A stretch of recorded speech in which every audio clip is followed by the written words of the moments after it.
I'm going to jump right into this. So 2 days before the 24 miler, I carb loaded, and that brought my weight up by 2.5 pounds. I managed to run an average pace during the 24 miler of 9 minutes 46 seconds. I ran with a .2 running company group, which took 2-minute or so breaks every 6 miles to get water and use a restroom. The temperature started out at 72 degrees for the run. We started about 6 a.m. and it got a little hotter. Running 9:46 over 24 miles in those weather conditions shows me that my running is improving a lot. And by the way, my gel strategy, I took 1 gel every 3 miles and I took 2 salt tablets every 30 minutes, of course with liberal amounts of water and Martin drink mix. Just finished what I think is my first run in the rain for this entire training cycle. I can't remember another day. So this will go down as that day. I felt great. 6 miles, average pace of 10:17, which I think is good considering I was running in a shoe, the Asics Gel Kayano 29, which I've reviewed on this channel, that typically I run very slow in because I find it difficult to maneuver in that shoe at higher speeds. But the fact that I was running against a wind, and it was sometimes blowing, the rain was coming at me, and my shoes were getting waterlogged. I was running through puddles, some of them quite deep. I'm feeling good. I'm feeling like this is a good sign.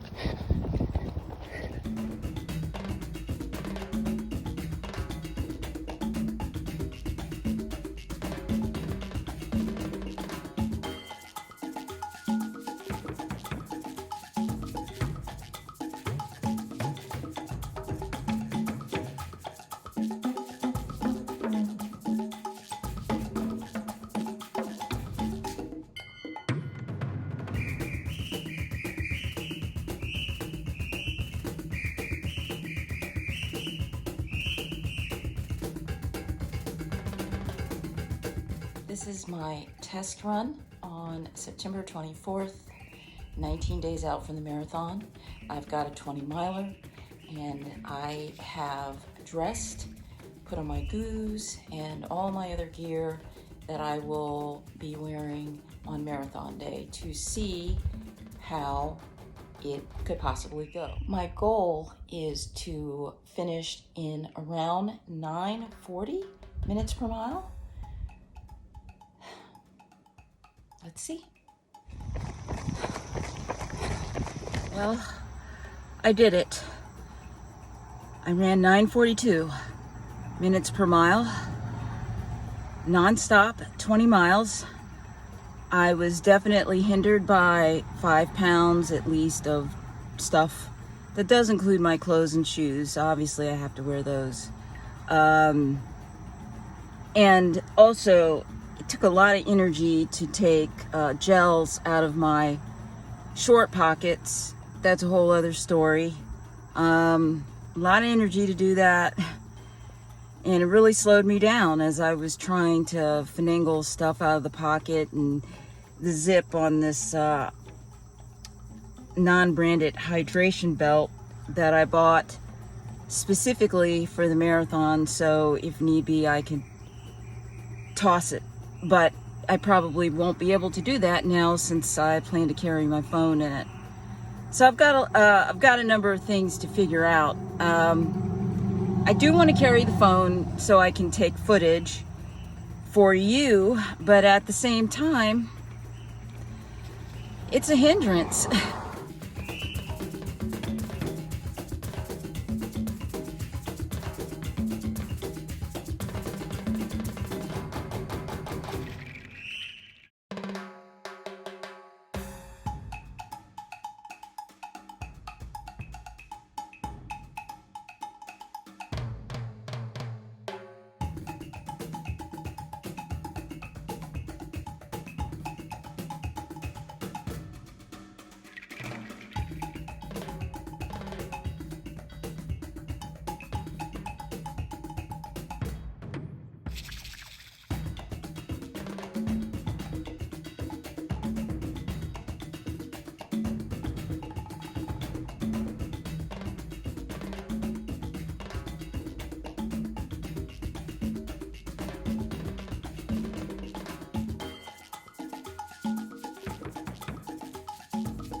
First thing, the day before the 15 miler, I did a bit of carb loading, just a little bit over 200 grams of carbs. Gotta be honest, I really don't like stuffing all those carbs. I wanted to see also if I took down my carbs significantly, how that would affect the run. Well, here's what happened. I set out to run faster by about 39 seconds overall than my fastest 15 miler. This fast 15 miler happened last year, but I quickly began adjusting my goal with the aim to go even quicker today. In fact, as I was running, I decided to aim for Sub-4 marathon pace, and I managed to do it. I ran 9 minutes, 4 seconds per mile average, with 7 of my 15 miles below 9 minutes. That's 8:59 and better, with the very last mile coming in at 8:59. This was a non-stop run, and I was carrying 5 pounds of gear. I started running in a temperature of around 70 degrees, which steadily rose to 75 with 82% humidity. So it was about 4 weeks ago that I completed a 70-mile week of 70 miles of running in 1 week, which is the highest mileage I've ever achieved in a single week ever. I did that because I wanted to really have a chance at potentially running faster at Chicago. My understanding from doing some reading was that longer runs with higher mileage could help basically boost my energy system. And I think that what I've seen in the weeks since I completed the 70-mile week, which ended on August 30th, is that, in fact, I think I have seen some gains.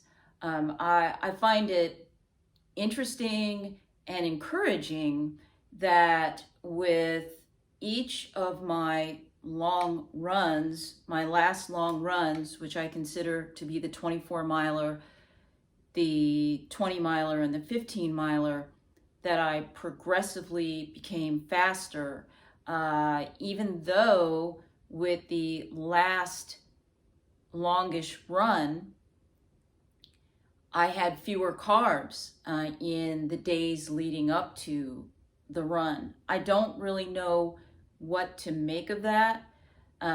Maybe, I don't know. I really don't know, but I do find it interesting. I will say that before the 20-miler, I only had a Cliff's protein bar. I think that's what it's called, Builder's Protein. That was all I had. But then I took my gels every 2.5 miles, my goos every 2.5 miles. So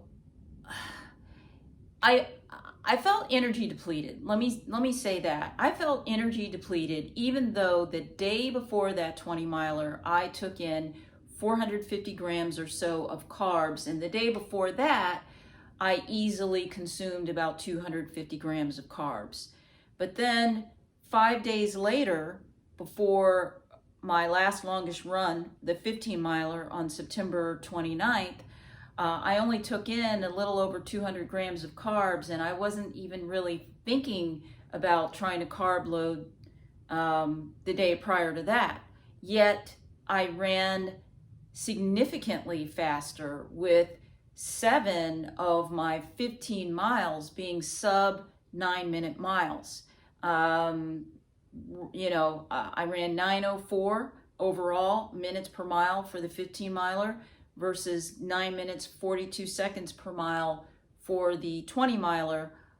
Even though for each one of those runs, I was carrying about 5 pounds of gear, between my clothes and my hydration belt. So I don't know what to make of it. I did have a bowl of oatmeal, banana, and peanut butter about an hour and a half before the 15-miler. because I was in experimentation mode and wanted to see, would that make a difference? Would that make me feel less energy depleted? And maybe that was the difference. So on marathon morning, I will be having oatmeal, banana, and peanut butter. Or at least I'm going to try. Hopefully there will be some place in the hotel, maybe even in the room, where there's a microwave and I can get that going. The last thing, I'm sure there are many other things I could say, but the last thing I will say is that, I did something somewhat controversial with the 70 miler. I attempted to lose some fat. Many people say weight loss and running or really long training, for a marathon, they don't go hand in hand. There is, I'm sure, some merit to that because, it's a fine balance. You want to keep your energy stores stocked. So if you're trying to lose weight, obviously you're depleting those stores.